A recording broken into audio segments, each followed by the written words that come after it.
అందరికీ అందరూ ఎలా ఉన్నారు? నేనైతే బాగున్నాను. మీరు కూడా బాగున్నారని అనుకుంటున్నాను. ఫస్ట్ టైం కనుక మన ఛానల్ని చూస్తున్నట్లయితే సబ్స్క్రైబ్ చేసుకోండి, అలాగే సపోర్ట్ చేయండి. నేనైతే గాజువాకలో ఉన్న కోటిలింగాల గణేష్ని అయితే చూడడానికి వెళ్ళాను. ఫస్ట్ లైన్ వెళ్ళేసరికి అది ఫ్రీ దర్శనం అన్నమాట. చాలా రష్గా ఉంది. ఇంకా పిల్లలతో అవ్వదని 30 రూపీస్ టోకెన్ తీసుకొని అయితే వెళ్ళాం. పిల్లలకైతే టోకెన్ లేదు, పెద్దవాళ్ళకి మాత్రమేని. ఒకవైపు విఐపి దర్శనం, ఇంకోవైపు 30 రూపీస్ టోకెన్, ఇంకోవైపు ఏమొచ్చో ఫ్రీ దర్శనం. కానీ ఈ రెండు అయితే పర్లేదు. ఫ్రీ దర్శనం మరీ దారుణం. అసలు టెంట్ లోపలికి కూడా ఎంట్రీ లేదు, బయట నుండి బయటకే చూసి అలా అయితే వెళ్ళిపోయి. చాలామంది దూరాల నుండి వస్తుంటారు ఇష్టంతో చూడడానికి, కానీ ఇక్కడైతే డిసప్పాయింట్ చేశారు.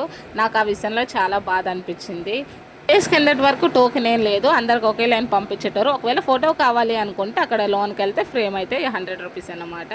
కోటి లింగాలతో చేశారు అని అంటే వినాయకుడిని, దాని వెనుక ఎంతమంది కష్టం ఉంటుందో వాళ్ళందరికి కూడా హ్యాట్స్ ఆఫ్. అసలు చాలా మంచిగా అనిపించింది మాకైతే. ఇంకా పక్కనే ఎగ్జిబిషన్ కూడా పెట్టారు, మంచిగా కలర్ఫుల్గా అయితే ఉంది. నైట్ టైం కదా వెళ్ళాము. ఇంకా వాలీబాల్ అనగా ఇంకా గ్లాస్లో ఎన్ని కాయిన్స్ పడితే అన్ని గిఫ్ట్లు ఇస్తారన్నమాట ఇక్కడ. ఇంకా లోపల మొత్తం శివలింగాలతో అయితే చేసి పెట్టారు కదా వినాయకుడిని. బయటనే దానికి ఆపోజిట్లోనే మనకి నందిని కూడా పెట్టారు. పాపం నా చిడితల్లి అయితే ఏడుస్తుంది ఐస్ క్రీమ్ కోసం. క్లైమేట్ అస్సలే బాగాలేదు, ఎండ వాన మబ్బు అని.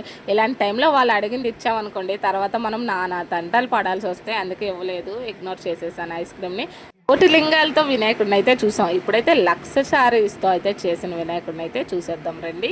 ఇంక ఇక్కడ కూడా టోకెనే పెట్టారు, 25 రూపీస్ అన్నమాట ఇక్కడ టోకెను. పోలీసులు ఉన్నంతసేపు అయితే పెట్టలేదు, వాళ్ళు వెళ్ళిపోయిన తర్వాత అయితే పెట్టారు. దానికోసం అయితే చిన్న ఆర్గి కూడా అయింది అక్కడ వాళ్ళతోటి చాలామందికి. అయ్యిందిలే, కానీ నిజంగా లోన్కి వచ్చి చూస్తే ఎంత కలర్ఫుల్గా చాలా అందంగా ఉన్నారు అసలు శారీస్తో. స్టార్టింగ్ చూసినప్పుడు అయితే ఇవి శారీసా లేకపోతే గాజులతో చేసిందా అని అయితే చిన్న కన్ఫ్యూజన్ అయిందన్నమాట నాకు. తర్వాత మళ్ళీ అన్ని పర్టికులర్గా చూస్తే శారీస్ అని అయితే కనిపించాయి మంచిగా.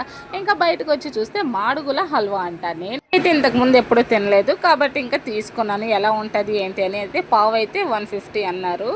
పావుకి ఎందుకు అంత పర్టికులర్గా చూస్తున్నాననే డౌట్ మీకు రావచ్చు. ఈ పాటికి మీకు అర్థమైపోయి ఉంటుంది. ఎక్కడికి వెళ్ళినా సరే ఇవి తప్పవరా నాయన అన్నట్లయితే వాళ్ళు ఫీల్ అవుతుంటారు. మనకి ఎన్ని ఉన్నా సరే సరిపోవు అన్నట్లు. అయినా సరే నాకు అంతగా నచ్చలేదు, అందుకే వదిలేసాను. ఇంకా అయ్యో నేను మీకు అడ్రస్ చెప్పడమే మర్చిపోయాను కదా. లింగాలతో చేసింది అయితే బస్ డిపో దగ్గర గాజువాక. ఇంకా 1 లక్ష శారీతో చేసింది అయితే లంక గ్రౌండ్. ఫ్రెండ్స్ అండ్ ఫ్యామిలీతో వెళ్ళాలనుకుంటే వీకెండ్లో ప్లాన్ చేసుకోండి. ఇది కూడా చాలా తక్కువ డేసే ఇంకా ఉంచుతారు. ఇలాంటిది ఇంకా రాబోయే కాలంలో చూస్తామో లేదో కూడా తెలియదు. వైజాగ్లో ఉండేటోళ్ళు మాత్రం అస్సలు మిస్ కావద్దు, వెళ్ళి చూసిరండి, ఎంజాయ్ చేయండి. కానీ ఈ రెండింటిలో మీకు ఏ వినాయకుడు బాగా నచ్చిందో నాకైతే కామెంట్ చేయండి. నాకైతే 2 విచ్చలుడిగా అయితే నచ్చేసాయి. వెళ్ళే ముందు మన ఛానల్ని సబ్స్క్రైబ్ చేసుకోండి, లైక్ చేయండి, షేర్ చేయండి, అలాగే కామెంట్ చేయడం మాత్రం మర్చిపోకండి. ఉంటాను మరి, బాయ్ బాయ్. నెక్స్ట్ వీడియోలో కలుద్దాం.